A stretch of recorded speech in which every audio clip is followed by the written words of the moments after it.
Hello students, আমার চ্যানেলে তোমাদেরকে স্বাগত। শুরু করছি ক্লাস 12-এর সেমিস্টার 3 রাষ্ট্রবিজ্ঞান ক্লাস। দেখতে পাচ্ছ চ্যাপ্টারটির নাম দ্বিতীয় বিশ্বযুদ্ধের পরবর্তী সময়ে আন্তর্জাতিক সম্পর্ক, পর্ব 3। এর আগে আমি কিন্তু তোমাদের এই দ্বিতীয় বিশ্বযুদ্ধের পরবর্তী সময়ে চ্যাপ্টার থেকে দুটি ক্লাস করিয়েছি। আশা করি যারা দেখেছো তারা নিশ্চয়ই বুঝতে পেরেছো।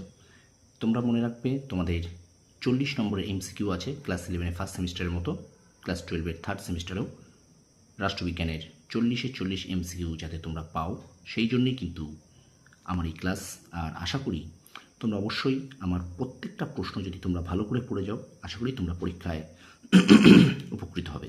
ঠিক আছে, চলো ভিডিওটা শুরু করি। আর ভিডিওটা শুরু করার আগে একটা কথা রোজ যেমন বলি, আমার ভিডিওয় প্রথম যারা আছো দেখছো তারা অবশ্যই আমার চ্যানেলটা সাবস্ক্রাইব করো, পাশে থাকা বেল আইকনটি প্রেস করে রেখো, আর অবশ্যই একটু বন্ধুদের কাছে শেয়ার করো। তো চলো শুরু করে দিই। ক্লাস 12-এর সেমিস্টার 3 রাষ্ট্রবিজ্ঞান, যে অধ্যায়টা আমরা এখন পড়ব, দ্বিতীয় বিশ্বযুদ্ধের পরবর্তী সময়ে আন্তর্জাতিক সম্পর্ক, পর্ব 3। চলো শুরু করি।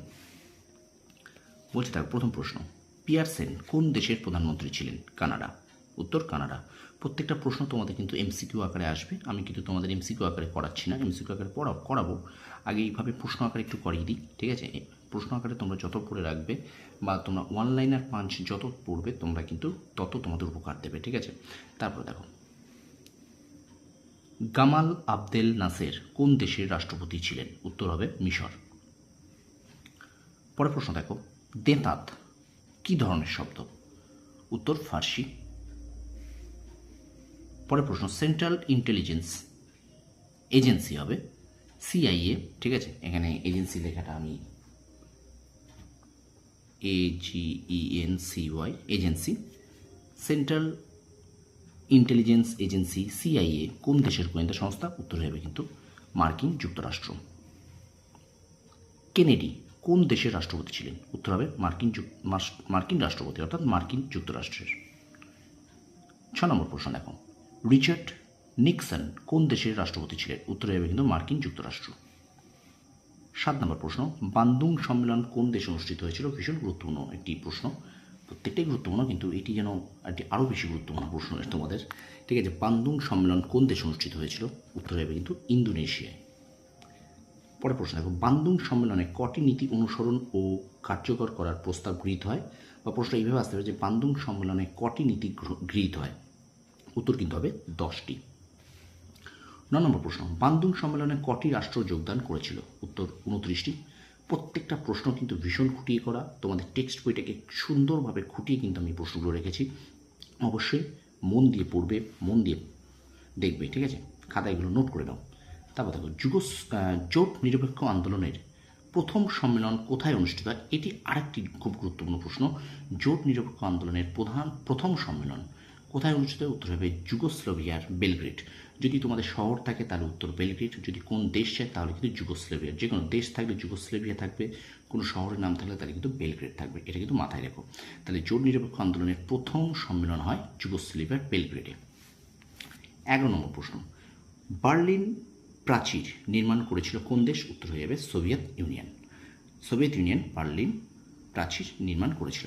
স্টুডেন্টস, ভিডিওটা যদি ভালো লেগে থাকে অবশ্যই আমার চ্যানেলটা শেয়ার করো, সাবস্ক্রাইব করো, পাশে থাকা বেল আইকনটি প্রেস করে রাখো। ঠিক আছে, প্রত্যেক দিন কিন্তু আমি তোমাদের ক্লাস 11 এবং 12-এর থার্ড সেমিস্টার, ক্লাস 12-এর থার্ড সেমিস্টার এবং ক্লাস 11-এর ফার্স্ট সেমিস্টারের ক্লাস প্রত্যেক দিন কিন্তু আপলোড করছি। চলো শুরু করি, চলো কন্টিনিউ করছি ক্লাসটি। দেখো, পরের প্রশ্ন বলছে, বার্লিন অবরোধ করে কোন দেশ? উত্তর সোভিয়েত ইউনিয়ন। পরের প্রশ্ন, দাঁতাত শব্দটির অর্থ কী? পরস্পরের প্রতি অবিশ্বাসপূর্ণ সম্পর্ককে সহজ করে তোলা। ঠিক আছে, তারপরে প্রশ্ন, বিশ্বে দ্বিতীয় পারমাণবিক শক্তি হিসাবে 1949 খ্রিস্টাব্দে আত্মপ্রকাশ করে কোন দেশ? উত্তর সোভিয়েত ইউনিয়ন।